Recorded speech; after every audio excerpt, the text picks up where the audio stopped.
Hi there, I'm Matt, and my favorite person in the whole world, the UPS guy, just dropped off my ultimate sharpening jig from verysupercooltools.com.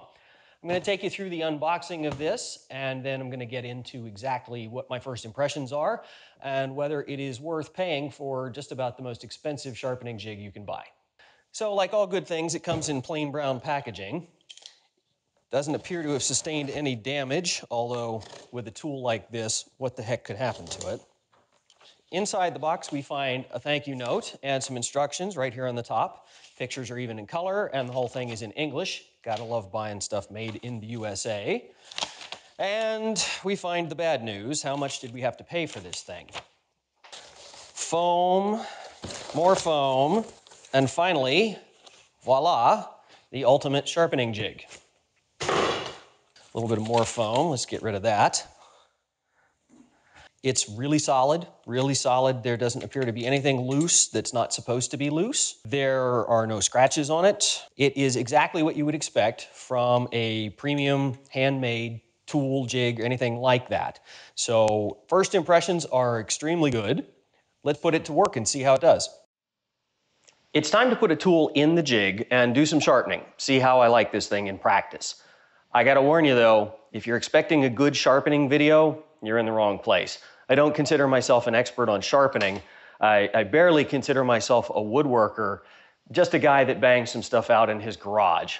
I saved you the tedium of watching me flatten the back of these chisels.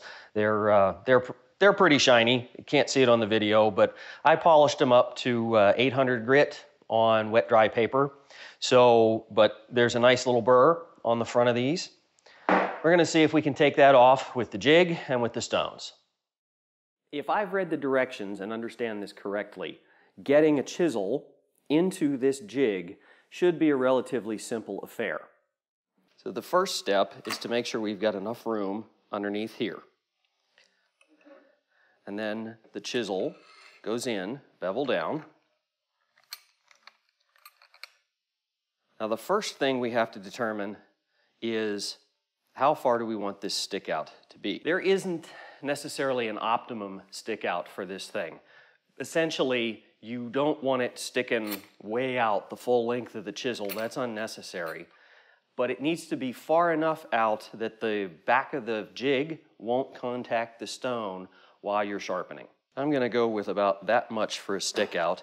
If you measure it, it's about an inch.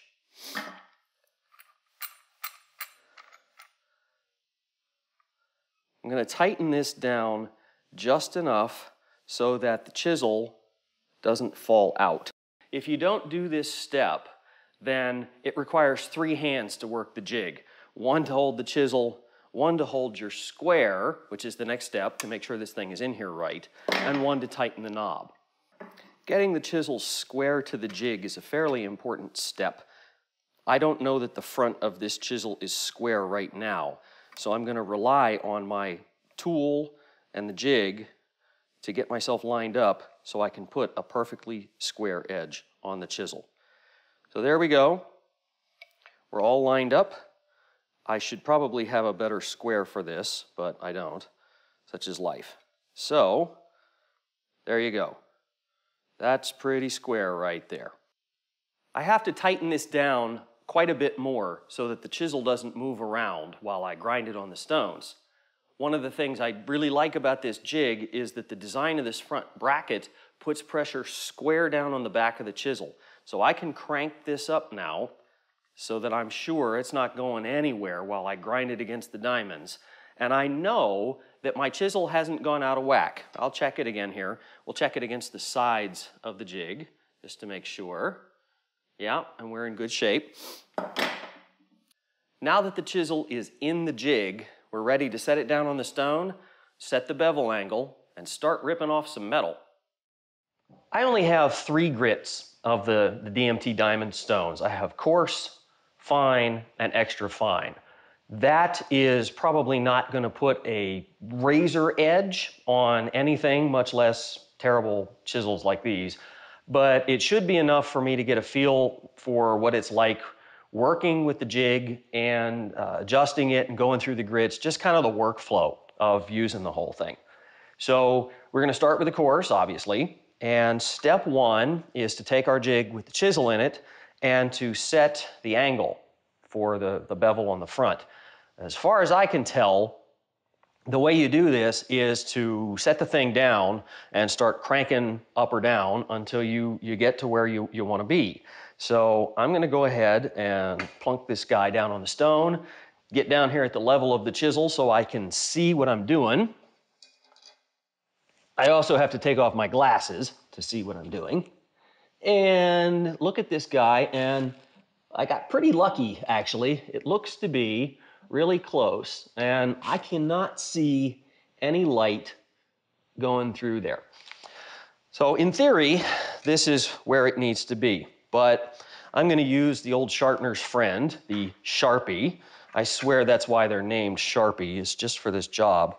I'm going to go ahead and blacken up the whole bevel on this chisel, and good heavens, you should feel the bump that is on this side right here. And you can't, a black marker pointing at a black face, right? But there is a lump on the front of this chisel that it's going to be steel versus diamond here. Well, that's okay. These things are brand new, and so they are a little bit more aggressive than they're labeled. DMT says they break in after a couple of sharpenings. So I figure this is all pretty good. This is a learning experience for me. It's a break-in period for the stone, and it's a chisel that if we grind it all the way back to the tang and the handle, I don't think anybody's gonna miss it. So on goes the fluid. Simple green, yes, it's blue. Comes with a fresh laundry scent added to it. Don't ask me, it wasn't my idea. So let's take a couple of passes of this thing and see how much of the Sharpie we managed to grind off.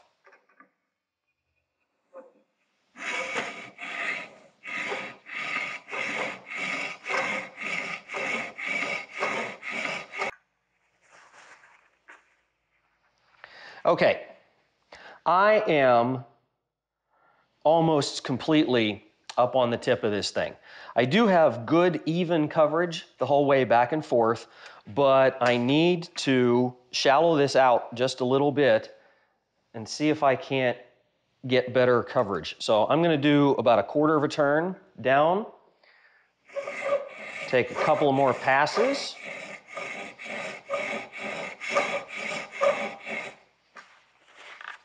And look at what we've got. And that is very close. I have scuffed up the Sharpie on almost the entire thing. And even back here at the back, the Sharpie is definitely not what it was. I do see that I have a little, a tiny bit more wear on this side of the chisel than this side. I am going to assume that that's because the chisel itself was not square. I should have checked that before I put it in here, but we're going to go with it. Go ahead and grind away and get that down to a nice even facet at the coarse grit. Done with the coarse stone. I would say 15 minutes it took me to get to the point where the pattern, the scratch pattern from the coarse stone is, I went ahead and did it all the way back to, this is one of those trapezoidal cross-section chisels. So my coarse scratch pattern is all the way back up to the edge of the heel here, or edge of the bevel on the one side. This chisel was definitely not square when I put it into this jig, and it is now. So my scratch pattern has kind of a strange diagonal line across the back here, but with subsequent sharpenings that will eventually work its way all the way back, and the chisel will be square the whole way across. I'm not too worried about this because it's shallow over here, so that's not going to get in the way. I will tell you that getting your tool into this jig squarely is both critical and challenging. Now, I might not say that after I've done it 10 or 20 times, and I might not say that if I had a smaller, easier to deal with square. But garage, not woodworker, I've got the tools I have, and it can be done. It could be easier. So take your time, get it in here square, because if you start grinding on it and it isn't square, you're going to create a skew chisel or a skew plane or whatever. And if you meant to create a skew tool, then more power to you. I think one of the nice things about this jig is that you could sharpen a skewed tool if you needed to, and obviously those need to be sharp as well. Anyway, enough of that. It's time to go on to the fine stone, and this is the part that I really, really love about this jig from watching it online. I'm dying to try it myself. Here we go. I set the tool down on the stone, and I know I'm at exactly the same angle that I was using when I had the coarse stone. If I wanted to, go to this next grit on that entire bevel, I would just change nothing, start grinding away. But I do want to just the tiniest little bit sneak that angle up and start working on a micro bevel. So I'm going to loosen the lock nut back here. I'm going to turn this, I don't know, 1/8 of a turn, maybe something like that. Tighten that back up, and I'm good to go. My angle has tipped up a little bit. The other thing that I noticed while using the coarse stone, it is really, really nice to have a jig that does not ride on the stone. I had to remove a lot of material to get back to square and get the whole way across the bevel with the coarse stone. And if I had to do that with only, half of the stone available to me, it would have taken twice as many strokes and would start to lead to uneven wear even on these diamond stones. Big thumbs up for thinking of a way to do this without riding on the stone. All right, I'm going to get busy, add some fluid, go through the fine, and then I'll do the extra fine, same process, loosen the nut, crank just a tiny bit, and come back when this is all said and done and look at the edge that we've produced. I've been through all 3 grits, coarse, fine, extra fine, using the jig on 3 different blades. This very narrow 1/4 inch chisel, the 1 inch, which is the widest chisel that I own, and on this El Cheapo, B Brothers plain iron. And I have to say that overall, I am really impressed, and I guess the verdict here, would I buy this again? Would I recommend it to a friend? Absolutely. To be fair, I don't have much to compare it to, but I have to say the process of moving through the various grits, adjusting the bevel, and actually doing the sharpening, it's so comfortable to hold this thing. The weight of the jig is perfect to just let the weight of the whole apparatus press down on the stones, so you've got consistent pressure the entire time, and it's just easy. That's all I can say. The only niggle I found in the whole process was trying to get the blades square when you put them in, and I'm willing to chalk that up at least 50% to the fact that this is just too big and too inaccurate, frankly, to do a really good job. So before I invest in any quality steel that I try to sharpen with this apparatus, I'm going to invest in a smaller and more accurate square. Other than that, I don't know what to tell you. There aren't really any improvements that I would make to the jig itself. Might be nice to have a reference line or something on here for square to the front, but that's about it.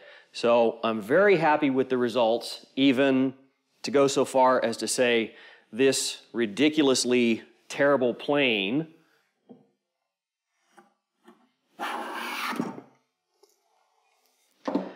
now makes shavings that look like this. And those of you who are familiar with hand tools at all, you know where this thing came from and what it cost, and that it's not supposed to be able to do this. And that's with just an extra fine stone. It's not the extra fine, it's not a ceramic, it wasn't stropped on leather or anything like that. That's right off the extra fine stone, just using the jig and the little 1/20th of a turn to put a micro bevel on it. There's not much else to say. These are the results. This is the jig. If you're on the fence about whether or not you should buy it, I hope this helps. I would buy it again. Maybe it's right for you. Thanks for watching.